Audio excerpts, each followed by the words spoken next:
الله الرحمن الرحيم. طلاب الصف الثالث الإعدادي، أهلا وسهلا بكم. بإذن الله معانا النهاردة امتحان محافظة بورسعيد لمادة العلوم للترم الأول لعام 2023-2024. نبدأ على بركة الله.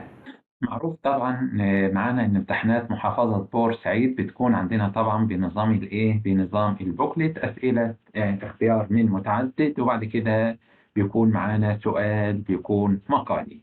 مع السؤال الأول اختر الإجابة الصحيحة. رقم واحد: يمكن وصف حركة الجسم بواسطة عاملين. حركة الجسم عندنا بتتحدد بعاملين، وهما طبعا المسافة والزمن، اللي هو كان عندنا قانون السرعة. طالما الجسم بيتحرك يكون له سرعة، والسرعة طبعا عشان أحددها لازم أعرف عندي المسافة والزمن.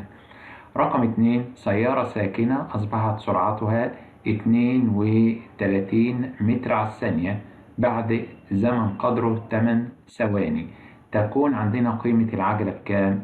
والله هي سيارة ساكنة، يبقى السرعة الابتدائية بتاعتها بتساوي صفر. معروف عندنا إن قانون العجلة بتساوي التغير في السرعة، يعني عين اتنين ناقص عين واحد على الزمن. ولازم طبعا تكون عندنا السرعة بالمتر على الثانية. فهنا هتكون طبعا عين 2 ب32 ناقص السرعة الابتدائية اللي هي بدأت حركتها من السكون بصفر على الزمن اللي هو ب8، يطلع معانا 32 على 8 هتساوي 4 متر على الثانية تربيع. 3: تحدث ظاهرة العبور في الطور. طبعا بيكون مين؟ الطور التمهيدي الأول للانقسام الميوزي. العالم الذي أسس نظرية السديم هو العالم طبعا بيرسيمون لابلاس. رقم 5: تتكون المجموعة الرباعية. كان عندنا طبعا المجموعة الرباعية كانت عبارة عن اتنين كروموسوم. كل كروموسوم بيتكون من 2 كروماتيد. فاحنا عندنا 2 كروموسوم، والكروموسوم الواحد بيتكون من 2 كروماتيد، هيكون عندنا 4 كروماتيد. وكل كروموسوم بيكون عنده سنترومير، يعني هيكون عندنا 2 سنترومير. يبقى المجموعة الرباعية بتتكون عندنا من 4 كروماتيدات، وبالإضافة طبعا إلى 2 سنترومير. 4 كروماتيد و2 سنترومير. رقم 6: إذا كانت السيارة النسبية للسيارة 20 كيلو متر على الساعة، بالنسبة للمراقب يتحرك بسرعة 40 في نفس الاتجاه، فإن السرعة الفعلية كام؟ والله احنا عندنا السرعة النسبية بتساوي ادي يا سيدي السرعة الفعلية وادي سرعة المراقب. طالما الاتنين هنا في نفس الاتجاه هطرح، تمام؟ فهنا السرعة النسبية كان بيجي يقول لي والله السرعة النسبية ب20. بالنسبة للمراقب يتحرك بسرعة 40، دي سرعة المراقب، تمام؟ هتكون السرعة الفعلية بكام؟ هودي -40 هناك بإشارة موجبة، موجب 40، يطلب معايا السرعة الفعلية بتساوي 60 كيلو متر على الساعة. رقم 7: تقع نقط في إحدى الأذرع الحلزونية لمجرة درب التبانة. طبعا بتقع عندنا الشمس أو المجموعة الشمسية. السؤال التالي رقم 8: أي العلاقات البيانية التالية تمثل حركة سيارة عندما يضغط السائق على الفرامل؟ والله هنا السائق هيضغط على الفرامل، وبالتالي هتكون عندنا هنا السرعة هتكون سرعة تناقصية، سرعة تتناقص. هنا الشكل رقم ألف السرعة منتظمة ثابتة، تمام، ما تنفعش، تمام. الشكل الرقم ج سرعة تزايدية، السرعة هنا بتزيد بمرور الزمن. برضو نفس الفكرة، السرعة هنا بتتزايد، ولكن لو بصيت للشكل رقم ب هلاقي هنا السرعة طبعا بيحصل لها عملية تتناقص بمرور الزمن، لأن السائق بيضغط على الفرامل. يفضل التعبير عن السرعة غير المنتظمة، اللي هو الجسم بيقطع مسافات متساوية في أزمنة غير متساوية، أو مسافات غير متساوية في أزمنة متساوية.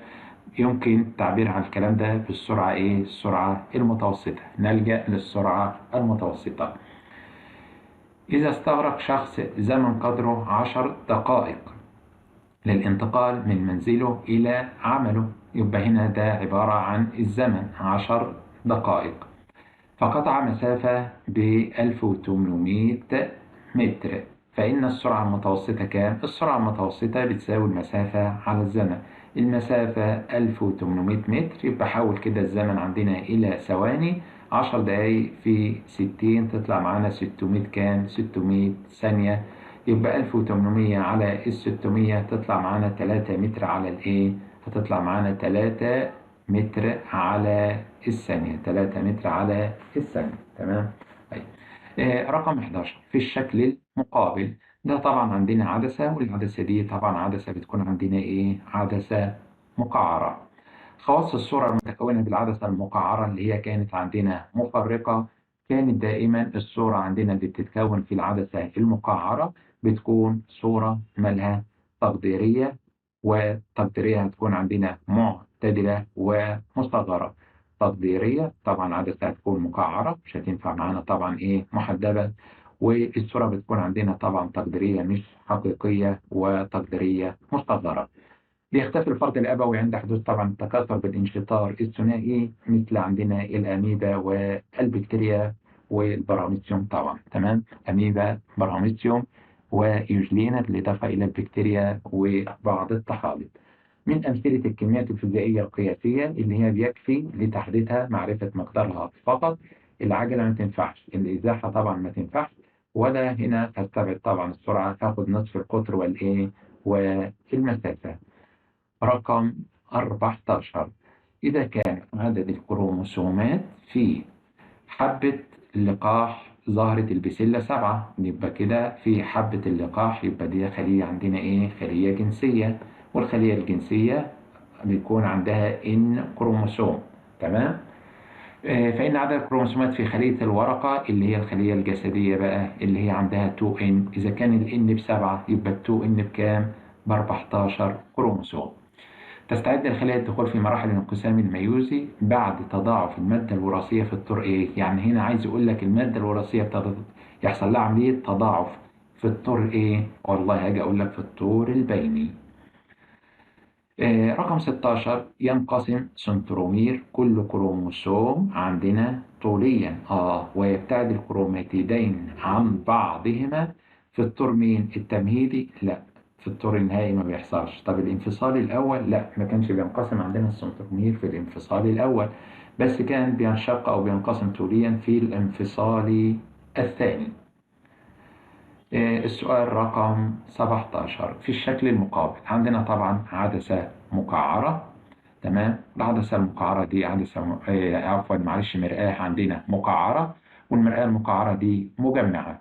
فعندي شعاع ضوئي ساقط، والشعاع الضوئي الساقط موازي للمحور الأصلي. طالما عندنا موازي للمحور الأصلي هينعكس، لأن دي عندنا مرآة، وينعكس يمر بالإيه؟ بالبؤرة. فين بقى اللي بيمر بالبؤرة؟ هل 1 ولا 2 ولا 3 ولا 4؟ طبعا الشعاع رقم كام؟ رقم 3.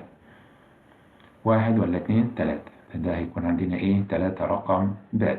معلش الصورة مش واضحة شوية، هتكون معانا رقم كام؟ الشعاع رقم 3. يمكن الكشف عن الخلايا السرطانية باستخدام تكنولوجيا النانو تكنولوجي بواسطة طبعا جزيئات معدن أو فلز الذهب. النظرية التي بنيت على ظاهرة توهج النجوم لمدة قصيرة ثم اختفاء هذا التوهج طبعا كانت عندنا النظرية الحديثة للعالم فريد هويل.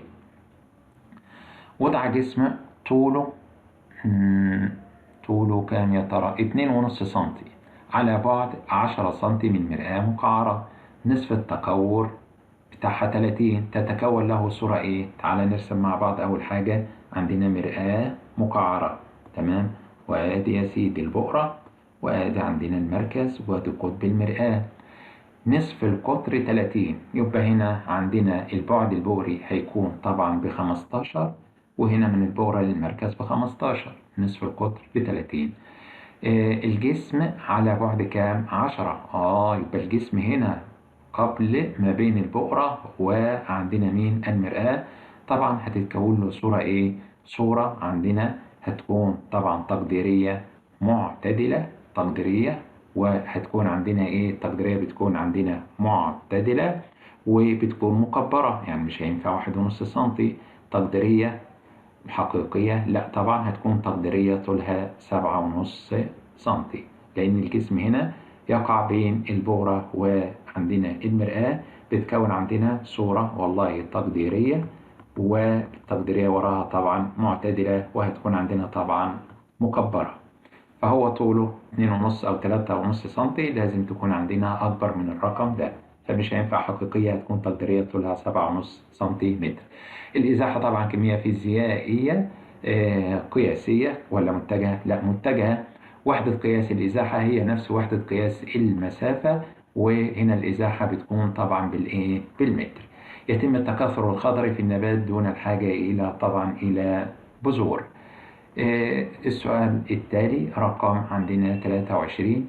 عند وضع جسم في المكان الموضح بالشكل، الجسم هنا ما بين البؤرة والمركز، ودي طبعا هتكون عندنا عدسة عدسة محدبة. والله الجسم ما بين البؤرة والمركز، السرعة هتتكون في الناحية التانية على بعد أكبر من ضعف البعد البؤري، يعني بعد المركز.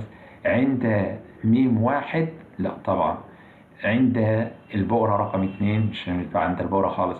أبعد من المركز الثاني صح بعد المركز. طبعا هتكون عندنا صورة حقيقية، والحقيقية وراها طبعا كلمة مقلوبة ومكبرة، حقيقية مقلوبة مكبرة. العلاقة البيانية نقط مع الزمن. تمام، يعني احنا عندنا كده يا سيدي الزمن، يا ترى ايه المحور هنا اللي هيكون على محور الصادات؟ للحركة بسرعة ثابتة يمثلها خط مستقيم يوازي محور الزمن، خط مستقيم يوازي محور الزمن. والسرعة هنا السرعة ثابتة يعني سرعة منتظمة، يبقى أكيد هنا طبعا برضه هيكون عندنا مين؟ السرعة. عند وضع جسم طول 4 سنتي على بعد 8 سنتي من مرآة محدبة، آدي يا سيدي المرآة المحدبة. خلي بالك المرآة المحدبة كانت عندنا مرآة مفرقة، يعني بتكون نوع واحد من الصور اللي هي بتكون عندنا صورة تقديرية. وطالما قلت تقديرية هتكون معتدلة. تقديرية معتدلة إيه؟ مصغرة في الحالة دي. تمام؟ فهنا يا سيدي الجسم طوله 4 سنتي على بعد 8 سم، مش هيفرق معانا البعد من المراية في أي موضع، فإن طول الصورة هتكون إيه؟ الصورة يا حبيبي هتكون مصغرة. إذا كان عندنا الجسم طوله 4 سم يبقى الصورة أي رقم أو أي عدد أقل من كام؟ من 4. هيكون أقل من 4 سنتيمتر. بيراعي الطيران طبعا عند القيام بالرحلات الجوية بالطائرات السرعة مين؟ السرعة المتجهة للرياح، عشان يحدد طبعا كمية الوقود ويعرف الزمن المستغرق لقطع المسافة وطبعا السرعة بتاعته. رقم 27. الغازان اللذان أنتج النجوم المجرات بنسبة 1:3 على الترتيب. يبقى هو بادئ بالعدد بالنسبة القليلة، 1:3 يعني 25:75، 1:3. فطبعا هيكون لازم أبدأ في الحالة دي بمين؟ بالهيليوم، وبعد كده عندنا مين؟ الهيدروجين. هيليوم ومين؟ وهيدروجين. ما ينفعش طبعا هيدروجين وهيليوم لأن قايل على الترتيب. تمام، فالهيليوم نسبته 1 والهيدروجين نسبته 3. في الشكل المقابل، إذا كانت الزاوية المحصورة بين الشعاع الضوئي المنعكس، ده كده شعاع ضوئي منعكس، وسطح المرآة 140، زاوية السقوط بكام؟ ما كده يا سيدي الشعاع الضوئي كده منعكس، يبقى أكيد كان عندنا الشعاع الضوئي ده كان أصلا ساقط، وأدي يا سيدي العمود المقام من نقطة السقوط. طب الزاوية دي في البداية كان 140، ودي كلها كانت عندنا طبعا بمية وكام؟ و80. أنت خدت منها 140، هيتبقى طبعا من 180 كام؟ 40. فدي ب40 ودي زاوية قايمة، هتكون دي 50 ودي 50، فزاوية السقوط هتكون عندنا ب50، وزاوية الانعكاس طبعا هتكون بكام؟ ب50.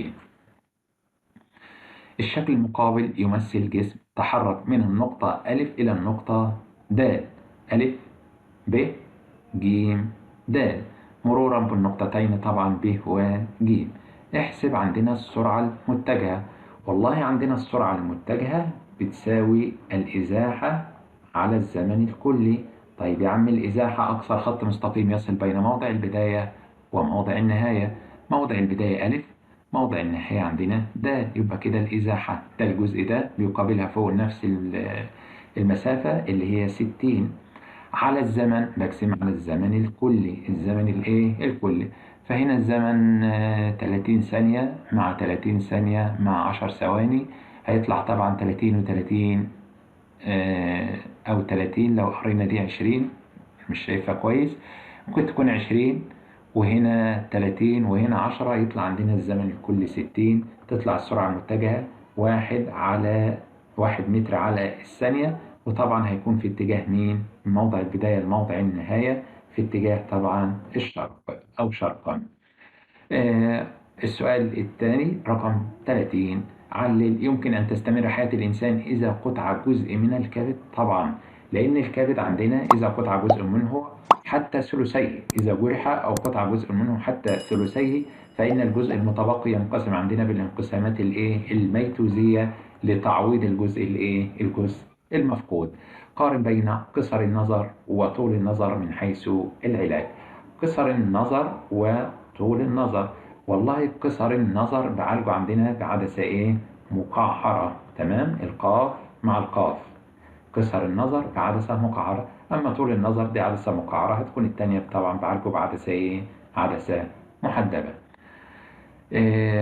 وضح بالرسم العلاقة البيانية مسافة وزمن. ادي يا سيدي المسافة وادي الزمن بالنسبة لجسم يتحرك بسرعة منتظمة ثم توقف عن الحركة لفترة زمنية. يبقى انت كده معاك الرسم البياني ده مقسم لجزئين. اول جزء عندي لسرعة منتظمة، وبعد كده توقف عن الحركة. والله السرعة المنتظمة بيكون عندنا خط مستقيم مائل يمر بنقطة الأصل، تمام، خط مستقيم مائل يمر بنقطة الأصل. بعد كده الجسم توقف عن الحركة، يعني توقف خلاص، يبقى يكون عندنا خط أفقي يوازي محور الزمن، تمام. ما المقصود عندنا بالتجدد في الكائنات الحية؟ التجدد هو قدرة بعض الكائنات الحية على تعويض الأجزاء المفقودة منها، تمام. قدرة بعض الكائنات الحية على تعويض الجزء المفقود منها، مثال عندنا زي نجم البحر. اذكر نص القانون الأول لانعكاس الضوء. انعكاس الضوء بيخضع لقانونين. القانون الأول بيجي يقول لي فيه إن زاوية السقوط بتساوي طبعا عندنا زاوية الانعكاس. أما كان عندنا القانون الثاني إشعاع الضوء الساقط وإشعاع الضوء المنعكس، والعمود المقام من نقطة السقوط تقع جميعها في مستوى واحد عمودي على السطح العاكس. بسم الله الرحمن الرحيم. طلاب الصف الثالث الإعدادي أهلا وسهلا بكم. بإذن الله معنا نموذج اختبار محافظة القليوبية لنصف العام 2024 في مادة العلوم للترم الأول. نبدأ على بركة الله. مع السؤال الأول اختر الإجابة الصحيحة. رقم 1، يتحرك جسم بسرعة منتظمة مقدارها 7.2 كيلو متر على الساعة. فكم تكون سرعته مقدرة بوحدة المتر على الثانية؟ يعني أنت كده عايز تحول من كيلو متر على الساعة إلى متر على الثانية. والله بضرب عندنا في 5/18. فلو مسكت الآلة الحاسبة بتاعتك وضربت عندك كده يا سيدي هذه 5/18 مضروبة في 7.2 تطلع معانا طبعا 2 متر على الثانية. يبقى أنا بحول من كيلو متر على الساعة لمتر على الثانية بضرب في 5/18.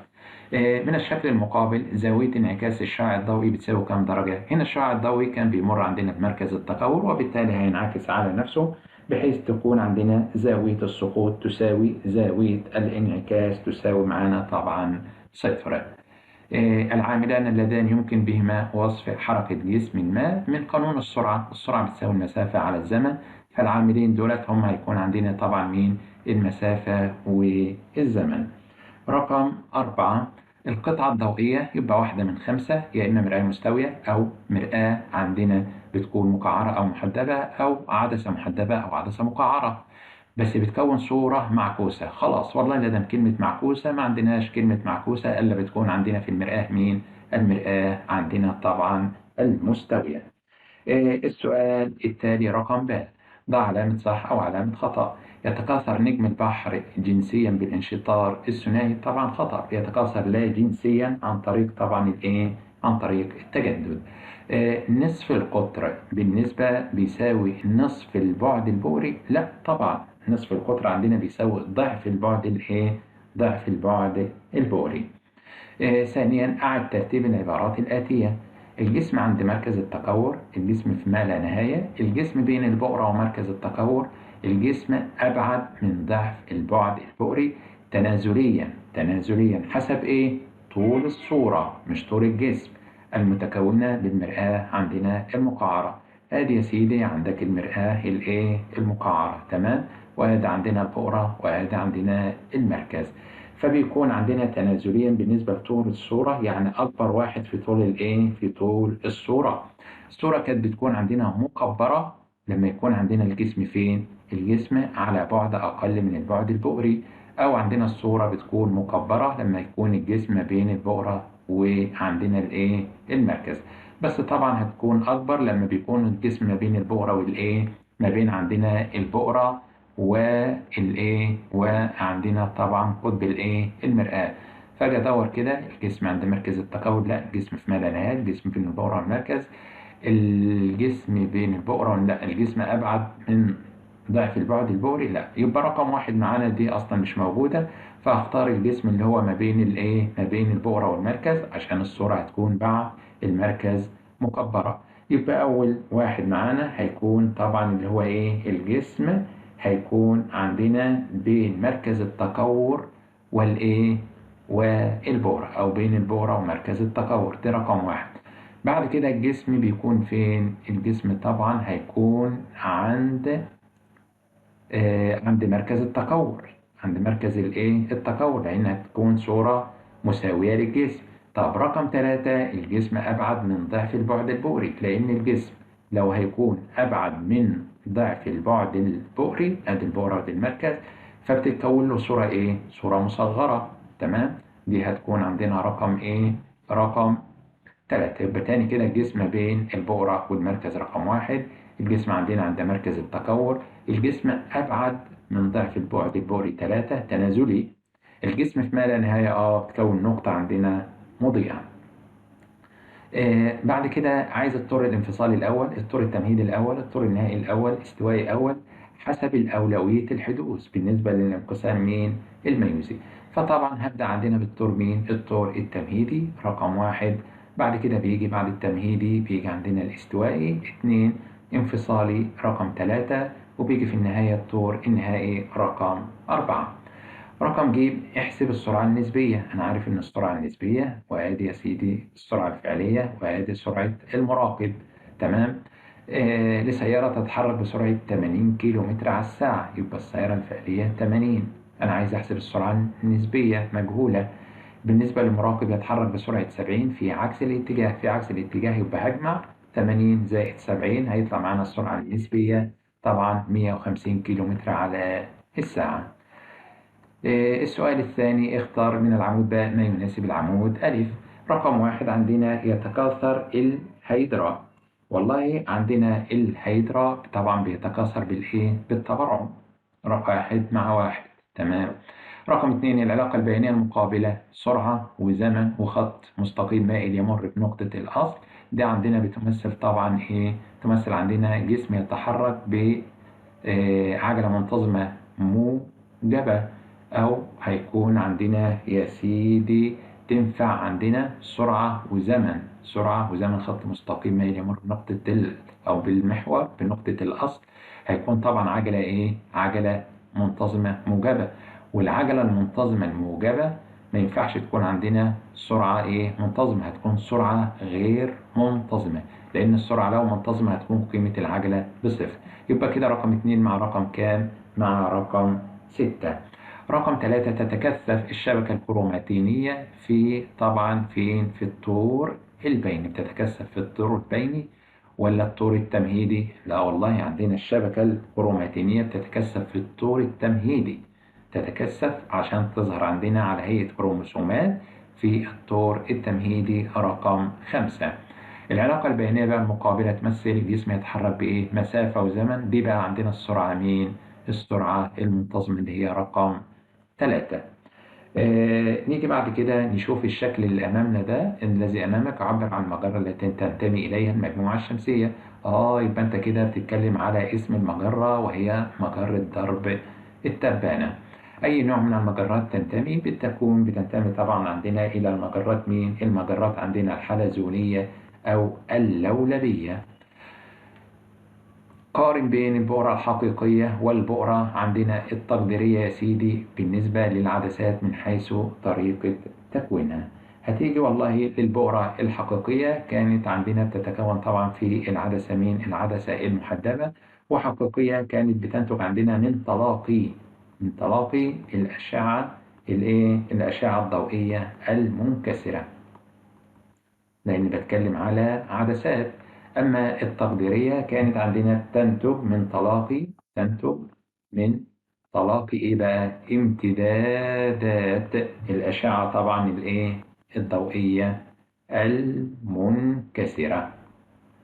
يبقى الحقيقية من تلاقي الأشعة نفسها، أما التقديرية من تلاقي امتدادات الأشعة. وطبعا البؤرة هنا بتكون حقيقية في العدسة المحدبة، وبتكون تقديرية طبعا في العدسة المقعرة. الشكل المقابل يوضح العلاقة بين سرعة وزمن. سرعة وزمن يبقى هتكلم على عجلة لجسم متحرك. احسب قيمة العجلة. العجلة والله بتساوي عندنا قيمة العجلة بتساوي التغير في السرعة على الزمن، يعني عين 2 ناقص عين 1 على الزمن. عين 2 اللي انت انتهيت بيها هي كده، لو مشيت كده هنا أفقي هتطلع معاك السرعة ب40، السرعة النهائية. طب السرعة الابتدائية اللي بدأت بيها بصفر. الزمن كله المستغرق طبعا هيكون عندنا 8 ثواني، فهتطلع عندنا 40 على 8 هتطلع 5 طبعا متر على الثانية تربيع، 5 متر على الثانية تربيع. وعجلة طبعا منتظمة موجبة لأن السرعة النهائية أكبر من السرعة الابتدائية. السؤال الثالث: صوب ما تحته خط في العبارات الآتية. رقم 1 بيجي يقول لي هنا طبعا الحركة الدورية هي أبسط أنواع الحركة الانتقالية. لا طبعا الحركة عندنا بتكون في إيه؟ في خط مستقيم. الحركة في خط مستقيم وفي اتجاه واحد، دي بتكون عندنا طبعا أبسط أنواع الحركة الانتقالية. الكروموسومات أجسام دائرية الشكل؟ لا، أجسام عندها خيطية الشكل. إذا تحرك جسمي في مسار دائري، ماشي يا سيدي، آتي عندنا المسار الدائري، كلام جميل، ماشي. نصف قطره نق، كلام جميل. طب إيه المطلوب؟ بيجي يقول لي ليقطع مسافة تساوي ط نق. طب ما احنا عارفين إن المحيط الدايرة كله 2 ط نق. لو قطع ط نق فقط يبقى قطع نصف المحيط، فرضنا أ ب ج د، يبقى ماشي على نصف محيط الدايرة على الجزء ده كده، يبقى راح من أ إلى ج. ما هو المحيط كله 2 ط نق، لو راجع لنقطة البداية يبقى 2 ط نق. طب ط نق فقط يبقى نصف المحيط، يبقى من أ إلى ج نصف محيط الدائرة. تكون الإزاحة بكام؟ الإزاحة أقصر خط مستقيم يصل بين موضع البداية وموضع النهاية. موضع البداية أ، موضع النهاية ج. أدي يا سيدي نصف قطر وأدي نصف قطر، يبقى هنا قطع عندنا الإزاحة هتكون عندنا 2 نق. السؤال رقم 4: علاج السرطان باستخدام جزيئات الذهب النانوية. تعتبر تطبيقا طبعا لاستخدام الهندسة الوراثية؟ لا، لاستخدام عندنا النانو تكنولوجي في المجال الطبي. أولا رقم باء، أولا من الشكل المقابل، ما اسم الجزء المشار إليه؟ ده طبعا عندنا حافظة جرثومية، الحوافظ الجرثومية أو الحافظة الجرثومية. حدد نوع الانقسام، ميوزي ولا ميتوزي؟ لا أكيد ميتوزي، لا جنسي الذي تستخدم هذه التركيب عند نموها. رقم 2: متى تكون القيم الآتية تساوي عندنا صفر؟ السرعة الابتدائية تساوي صفر. إمتى السرعة الابتدائية تساوي صفر؟ والله إذا بدأ الجسم حركته من سكون هتكون عندنا السرعة الابتدائية بصفر. متى يكون مقدار العجلة التي يتحرك بها جسم ما تساوي صفر؟ عندما يكون الجسم يتحرك عندنا بسرعة منتظمة، لأن السرعة المنتظمة التغير في السرعة فيها بيكون بيساوي صفر، وبالتالي قيمة العجلة عندنا تساوي صفر. رقم ج: جسم طوله 5 سم يقع على بعد 30 سم من عدسة محدبة. هذه يا سيدي العدسة المحدبة، تمام. وادي بؤرة مركز. البعد البؤري عندنا بكام؟ ب10، يبقى الجزء ده ب10 وادي 10 وده 10. الجسم طوله 5 سم يقع على بعد 20، يبقى الجسم هنا عند المركز، اكيد السرعه هتتكون الناحيه الثانيه عند المركز. والجسم طوله 5 سم يبقى السرعه اكيد ايضا طولها 5 سم، وبعدها عن العدسه 10 و10 هيكون 20 سم، لانها بتكون صوره حقيقيه مقلوبه ومساويه للجسم. السؤال الرابع بيجي يقول لنا اختر او اكمل بالكلمات التاليه. ازاحه جسم مش عارف 3 على 1 أو 3/2 أيا كان. صفر السدين زمن الرحلة. السحابة الغازية تلت السرعة الفعلية. تعتبر نوع من الكميات الفيزيائية القياسية يكفي لتحديدها مقدار فقط، هيكون طبعا الزمن، زمن الرحلة ده رقم 1. طبعا لنظرية الانفجار العظيم كانت نسبة غاز الهيليوم، نسبة يعني هقسم، بادئ بمين؟ بادئ بالهيليوم، ماشي يا سيدي، على مين؟ على الهيدروجين، بادئ بالصغير على الكبير. طب ما انا عارف ان الهيليوم كان 25 والهيدروجين 75، اقسم ده على ده يطلع 1/3 تلت. تمام، يبقى ده رقم 2. تبعا لنظرية لابلاس فإن المجموعة الشمسية كانت عبارة عن كرة غازية متوهجة أطلق عليها اسم السوديم. مراقب وجسم يتحركان في نفس الاتجاه، ماشي، وبنفس السرعة، في نفس الاتجاه وبنفس السرعة. ادي الجسم وادي يا سيدي المراقب، والاتنين بيتحركوا بسرعة، ده ب100 وده ب100. فإن السرعة النسبية، من عارف السرعة النسبية هتساوي الفرق ما بين السرعتين، 100 ناقص 100 مثلا تساوي عندك صفر، لأن الاتنين بنفس السرعة وفي نفس الاتجاه. فإن السرعة النسبية تساوي عندنا طبعا صفر، رقم 4. رقم ب، اكتب المصطلح العلمي. نقطة موجودة عندنا في باطن العدسة تقع على المحور الأصلي في منتصف المسافة بين وجهيها، ده طبعا عندنا اسمه كان المركز البصري اللي أنا برمز له بالرمز الصاد. تكاثر لا جنسي 1/5 يتكون بواسطة الأعضاء النباتية، أيوة، المختلفة ما عدا البذور، يبقى ده تكاثر لا جنسي خضري. أذكر أهمية واحدة لكل من المرآة المحدبة. طبعا ممكن أقول لك المرآة المحدبة كانت بتوضع عندنا في زوايا الطرق الضيقة، ممكن توضع على يمين ويسار الصادق لأنها بتكون عندنا صورة طبعا معتدلة مصغرة. أهمية الزيجوت، الزيجوت كان عندنا بينمو عشان يكون كائن جديد أو كائن كامل، وبيحتوي على نفس المادة الوراثية كاملة اللي هي 2N. وضع جسم في منتصف المسافة بين عدسة محدبة، تمام، البعد البؤري بتاعها بيساوي 10 سنتيمتر، ومرآة عندنا طبعا مستوية. تعالى نرسم، ادي يا سيدي العدسة المحدبة وادي عندنا المرآة المستوية، كلام جميل.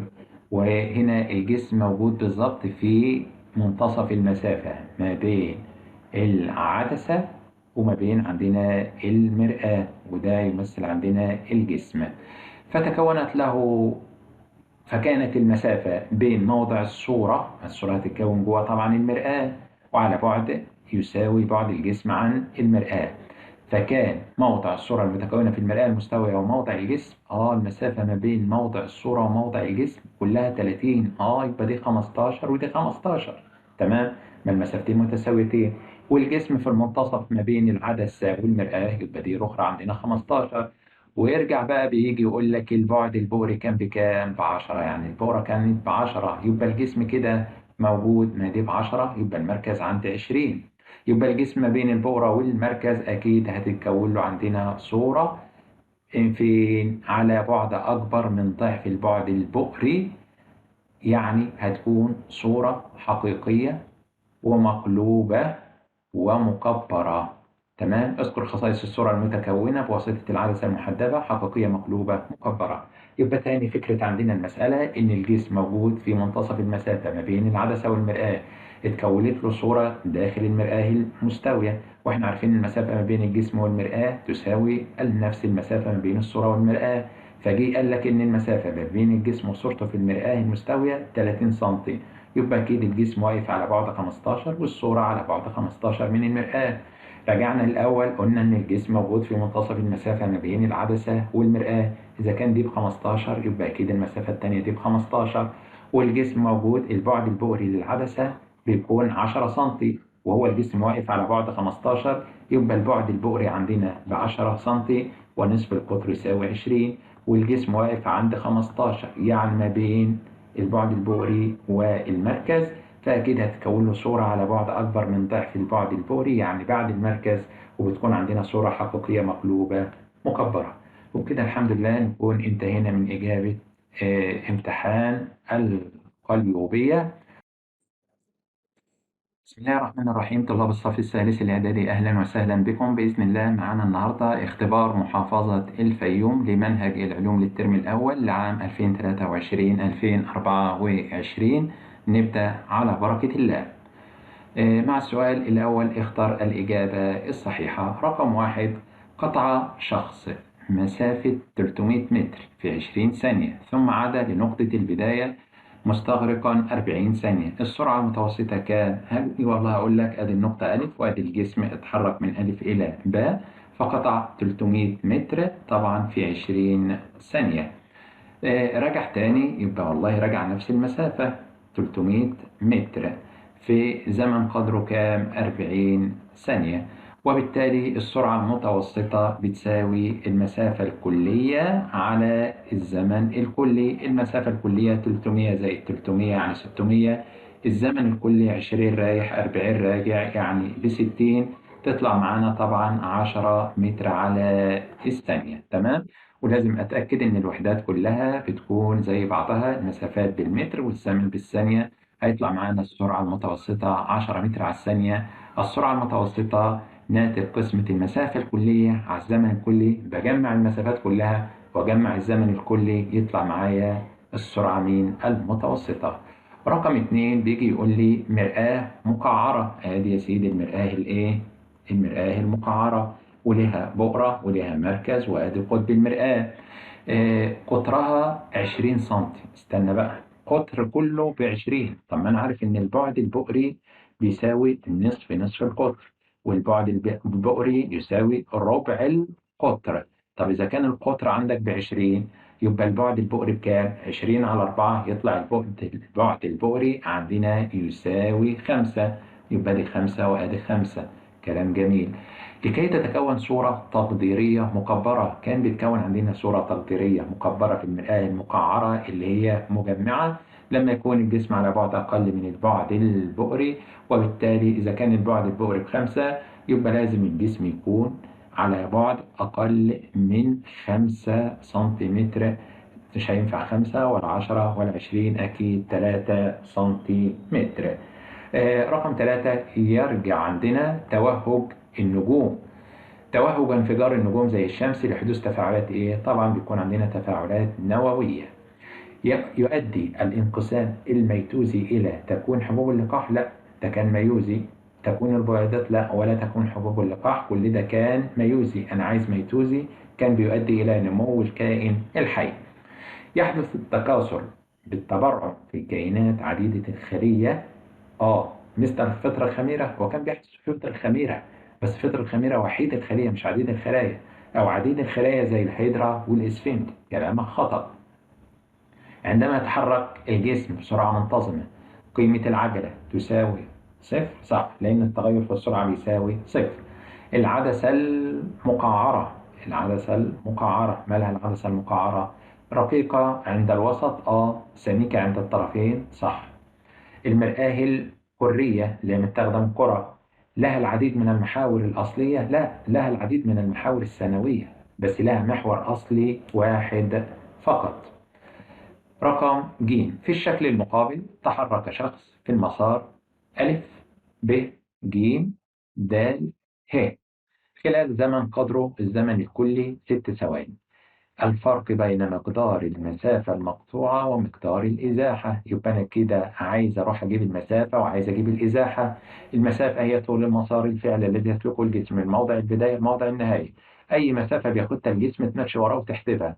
فعندك يا سيدي آدي المسافة المسافة عندنا الكلية 10 متر، 30، 40، 30 و30 60 و40 10 هناك 10. يبقى المسافة 110 متر. الإزاحة أقصر خط مستقيم يصل بين موضع البداية اللي هو أ وموضع النهاية اللي هو ه.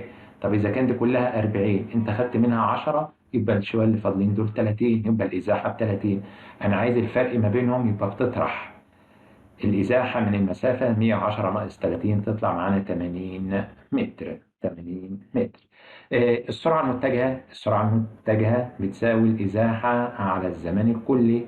إزاحتك ما أنت جايب الإزاحة ب30 والزمن الكلي بيجي يقول لك ب6. 30 على 6 تطلع 5 متر على الثانية. موضع البداية أ، موضع النهاية ه. يبقى الإزاحة عندنا بتكون طبعا أو السرعة المتجهة بتكون عندنا جنوبا 5 متر 5 متر جنوبا. السؤال الثاني، اكتب المصطلح العلمي. وسيلة بيستخدمها علماء الفيزياء للتنبؤ بالعلاقة بين الكميات الفيزيائية عندنا المعينة. طبعا دي بتكون عندنا الرسومات البيانية، الرسومات والجداول البيانية. القوة اللي بتتحكم في مدارات الكواكب حول الشمس تبعا للنظرية الحديثة طبعا كانت عندنا قوة الايه؟ قوة الجاذبية. منطقة اتصال كروماتيدي الكروموسوم الواحد تسمى عندنا باسم السنترومير. الجسم الذي لا يتغير موضعه بمرور الزمن. انت بدأت لي الجسم، هرد عليك ببدايتك الجسم الساكن. صوب ما تحته خط. تظهر خيوط المغزل عند انقسام الخلية في الطور البيني. لا والله، كانت بتظهر عندنا في الطور مين؟ في الطور التمهيدي أو التمهيد الأول للانقسام الميوزي. تمهيدي ميتوزي، تمهيدي أول للميوزي. السرعة النسبية لسيارة متحركة بالنسبة لمراقب ساكن. المراقب هنا ساكن، يبقى أكيد السرعة النسبية بتساوي السرعة الفعلية مش أكبر، لأن المراقب ساكن يعني سرعته بصفر. أنت عندك السرعة النسبية وآدي السرعة الفعلية وآدي سرعة المراقب. تحط زائد في عكس الاتجاه، ناقص في نفس الاتجاه. فهنا كده كده المراقب سرعته بصفر، مش هيفرق بقى معانا زائد، مش هتفرق، هتكون السرعة النسبية تساوي السرعة الفعلية. تستخدم المرآة المستوى في زوايا الطرق الضيقة. لا، ده كانت عندنا المرآة المحدبة. المرآة الإيه؟ المحدبة. عندما يقطع جسم ضعف المسافة في نفس الزمن، سرعته يحصل لها إيه؟ والله إحنا كان عندنا يا سيدي السرعة. السرعة كانت بتساوي المسافة على الزمن، تمام؟ عندما يقطع الجسم ضعف المسافة، العلاقة بين السرعة والمسافة علاقة طردية، يعني يزيدوا مع بعض ويقلوا مع بعض في نفس الزمن. لو فرضنا يا سيدي إن الواحد بيساوي واحد على واحد، تمام؟ الواحد بتاع السرعة بيساوي مسافة بواحد والزمن بواحد. طيب، آه عندما يقطع الجسم ضعف المسافة، المسافة زادت للضعف، يبقى الواحد اللي فوق يبقى كام؟ اتنين.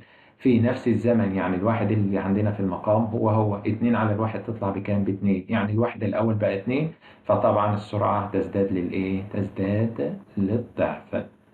زي ما أنت عارف إن السرعة بتتناسب طرديا مع المسافة وعكسيا مع الزمن، تمام؟ يعني المسافة زادت للضعف عند ثبوت الزمن، السرعة تزداد للضعف. الزمن قلل النصف عند ثبوت المسافة، السرعة تزداد للضعف. علاقة عكسية مع الزمن. وضع جسم طوله وضع جسم طوله 3 سنتيمتر على بعد 8 سنتيمتر من مرآة مقعرة بعدها البؤرة 4 سنتيمتر. وضح بالرسم مسار الأشعة الساقطة على المرآة والأشعة المنعكسة لتكوين صورة الجسم. ثم أوجد بعد كده يا سيدي عندنا طول الصورة وبعدها عن المرآة. تعال نرسم مع بعض. أول حاجة عند القطعة الضوئية مرآة، عندنا إيه؟ مرآة مقعرة. آدي المرآة المقعرة، وآدي يا سيدي المحور الأصلي، وآدي عندنا بؤرة، وآدي مركز التقور، وآدي قطب المرآة. كلام جميل. الجسم فين بقى؟ أو البعد البؤري. البعد البؤري بأربعة، يبقى دي كده بأربعة ودي عندنا بأربعة، ماشي. فين عندنا الجسم؟ وضع جسم الطول 3 سم على بعد 8. طالما على بعد 8 يبقى عند المركز، يبقى الصورة هتتكون أيضا عند الإيه؟ المركز.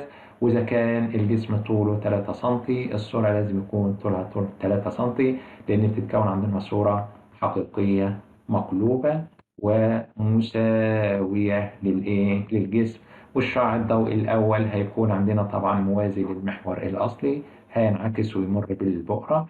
وبعد كده الشعاع الضوئي الثاني بيمر عندنا بالبؤرة فينعكس موازي للمحور الأصلي، بيتجمعوا في نقطة هنا، نقطة تلاقي الأشعة اللي هي تكون عندها الصورة. السؤال الثالث. في الشكل المقابل جايب لي مسافة وزمن. مسافة وزمن. احسب الزمن اللازم لقطع مسافة 20 متر. ما المسافة ب20، 20 10. فين يا ترى انت؟ يا عندنا 20، معلش الرسم مش واضح شوية، دي 20، 5 10 15 20. فهاجي قصاد 20 كده وامشي افقي وانزل على الزمن، هلاقي الزمن عندي بيساوي كام؟ هيساوي عندنا الزمن 4 ثواني. بين نوع السرعة التي يتحرك بها الجسم. طبعا هتحسب السرعة مع كل نقطتين، مسافة على زمن مسافة على زمن، هتلاقي الجسم عندنا بيتحرك بسرعة ايه؟ بسرعة منتظمة. البؤرة في العدسة المحدبة. العدسة يا سيدي المحدبة بتكون مجمعة، يبقى هنا البؤرة هتكون عندنا بؤرة إيه؟ بؤرة حقيقية. بينما في العدسة المقعرة اللي هي مفرقة هتكون طبعا بتكون بؤرة تقديرية. رقم 2، مؤسس نظرية السودين هو العالم بيرسيمون لابلاس. تمام. بينما العالم فريد هويل هو مؤسس النظرية طبعا النظرية عندنا الحديثة. في النباتات الزهرية تسمى المشيج المذكر اسمه حبوب اللقاح، بينما المشيج المؤنث في النبات أو الإنسان أو الحيوان هيكون عندنا طبعا البويضات. اكتب الرقم الدال على كل ما يأتي. رقم 1، قيمة زاوية الانعكاس إذا كانت الزاوية بين الشعاع الضوئي الساقط وسطح المرآة المستوية 90. آدي المرآة المستوية وادي الشعاع الضوئي الساقط. ليه كده؟ لأن الزاوية المحصورة بين الشعاع الضوئي الساقط وسطح المرآة 90. يعني كده الشعاع الضوئي ساقط عمودي، يبقى هينعكس على نفسه بحيث تكون زاوية السقوط تساوي زاوية الانعكاس تساوي صفر. عدد الكروموسومات في خلية مبيض أنثى الحيوان. في خلية المبيض دي خلية عندنا خلية المبيض عندها 2N. تمام. إذا كان عدد الكروموسومات في خلية الجلد 12 كروموسوم. 12 كروموسوم. الجلد خلية جسدية. تمام. والمبيض خلية عندنا خلية تناسلية. وعدد الكروموسومات في الخلية التناسلية بيساوي عدد الكروموسومات في الخلية الجسدية، وده إذا كان عنده 12 يبقى برضه خلية المبيض عندها 12 كروموسوم أو 6 أزواج. تمام. أما لو كان قال بقى البويضة كنت هقول لك لا، 6 كروموسومات. سرعة سيارة متحركة تقطع مسافة 72 كيلومتر في 60 دقيقة، بس أنا عايزها بوحدة المتر على الثانية.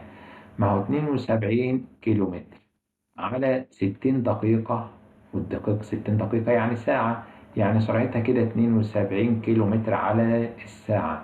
انت عايزها بالمتر على الثانية، يبقى هضرب في 5 على 18 بتطلع معانا طبعا ال 72 بتطلع معانا 20 متر على على الثانية.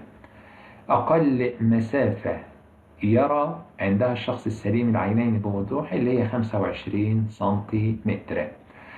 تعتبر ظاهرة العبور عاملا مهما في تنوع الصفات الوراثية بين أفراد النوع الواحد. زي ما أنت عارف إن ظاهرة العبور بيحدث فيها تبادل بين الجينات، أجزاء من الجينات في الكروماتيدين الداخليين في المجموعة من الرباعية، وبالتالي بيحدث عندنا تنوع للصفات الوراثية. السؤال الرابع، اختر من العمود ألف ما يناسب العمود باء، أو من باء ما يناسب ألف. يمكن تحديد مقدار سرعة السيارة مباشرة طبعا باستخدام عداد السرعة. بدأ ظهور أشكال الحياة الأولى على الأرض بعد 12 ألف مليون سنة. طبعا مش جايب لي أرقام. قبل نشأة المجرات لا، نشأة المجرات كانت 3000 مليون سنة. أما بعد تكون فعلا المجموعة من الشمسية اللي هي 10000 مليون سنة، لأن دي كانت 12000 مليون سنة، هتبقى رقم زائد. يختفي الفرد الأبوي لما بيحدث عندنا طبعا انشطار ثنائي في البكتيريا. يتم وضع العدسات اللاصقة مباشرة على قرنية قرنية العين. رقم باء، استخرج معانا الكلمة أو العبارة غير غير المناسبة. تمام. ده السؤال الأخير. زمن الرحلة، قوة الجاذبية، طول الطريق، كتلة الجسم. كميات فيزيائية أكيد في منها قياسية وفي منها متجه. الزمن قياسية. آه، قوة أكيد ديت القوة بتكون عندنا متجهة. الطول قياسية. الكتلة يا سيدي قياسية. يبقى كده المختلف عندنا قوة الجاذبية. خلي بالك ما تنساش اكتب ما يربط بين باقي الكلمات. باقي الكلمات تدل عندنا على كميات فيزيائية قياسية. رقم 2، معتدلة مساوية للجسم معكوسة حقيقية. تمام. فهنا طبعا الصورة اللي بتكون عندنا حقيقية مساوية للجسم معكوسة، هي بتكون عندنا معتدلة مساوية للجسم معكوسة، دول يبقوا مع بعض في المرآة المستوية. بس ما بتكونش صورة حقيقية لأنها بتكون صورة تقديرية. يبقى أنا هستبعد فعلا حقيقية، والباقي من خصائص الصورة المتكونة عندنا بالمرآة المستوية. عفن الخبز، عش الغراب، البراميسيوم بعض الطحالب. عفن الخبز يتكاثر عندنا بالجراثيم أو الأبواق. عش الغراب زيه. تمام. بعض الطحالب ممكن عن طريق الجراثيم أو الأبواق. إنما البراميسيوم واليوجلينا ده كان عندنا بالانشطار الثنائي. يبقى أنا هستبعد كده البراميسيوم، والباقي كائنات حية تتكاثر عندنا بالجراثيم أو بالأبواق. عدسة مقعرة، عدسة محدبة، نقص قطر كرة العين، تكون الصورة خلف خلف الشبكية. يا ترى هستبعد مين؟ نقص قطر كرة العين كان نتيجة لطول النظر. تمام. وطول النظر كانت بتتكون فيه الصورة فعلا خلف الشبكية، لأن عنده نقص قطر كرة العين كانت بتتكون خلف الشبكية. كلام جميل.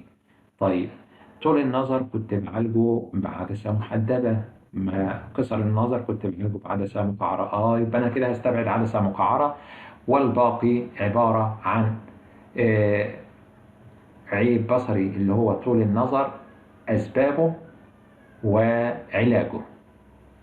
رقم ج، تتحرك سيارة بعجلة منتظمة. تمام.